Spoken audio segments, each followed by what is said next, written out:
While poetry may appear to be insignificant in the life of the average adult, it is a form of writing that has many advantages when children are the primary audience. Reading children's poems may be an excellent way to cultivate certain life skills, such as recognizing rhymes, learning rhythm, and being able to differentiate pitch. It is also a great way to get children into reading, writing, and perhaps even singing. Nursery rhymes are the earliest known form of children's poetry.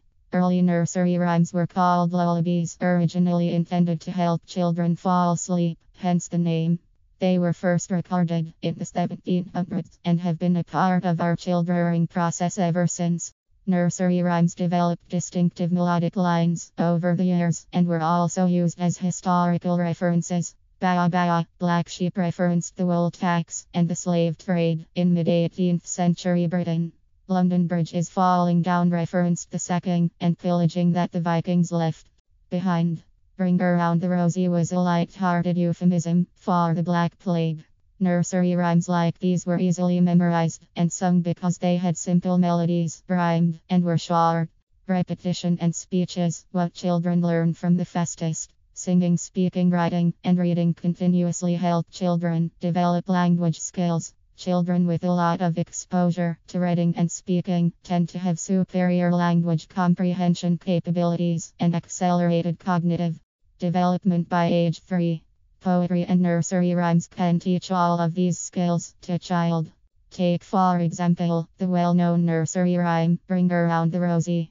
All of its syllables are in rhythm with the song's beat, and it has a rhyme in every one of its lines. Little poetry pieces such as these could easily teach a child reading, singing, and attentive listening while keeping the energy level up.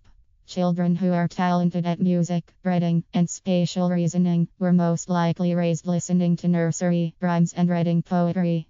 The fact that children enjoy this poetry is what makes this system work so well.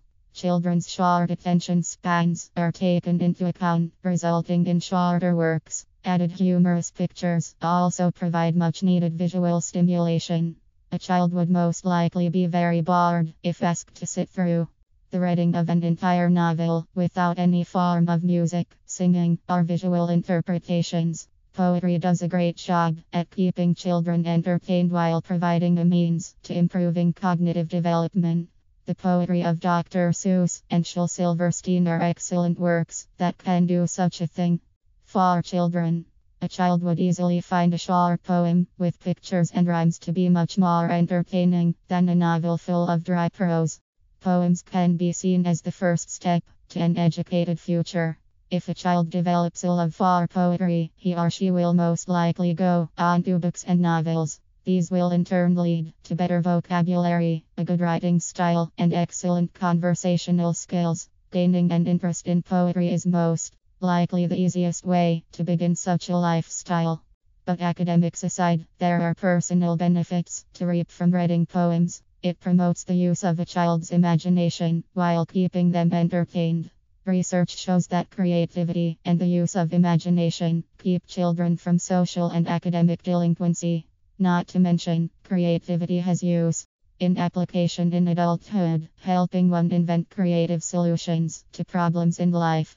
Reading children's poems is so unassuming that one might be taken aback by how good it is for the child. Nursery rhymes and poems from the 1700s still exist today for a reason. Reading poetry every night before bedtime is a great thing a parent can do for the future of his or her child.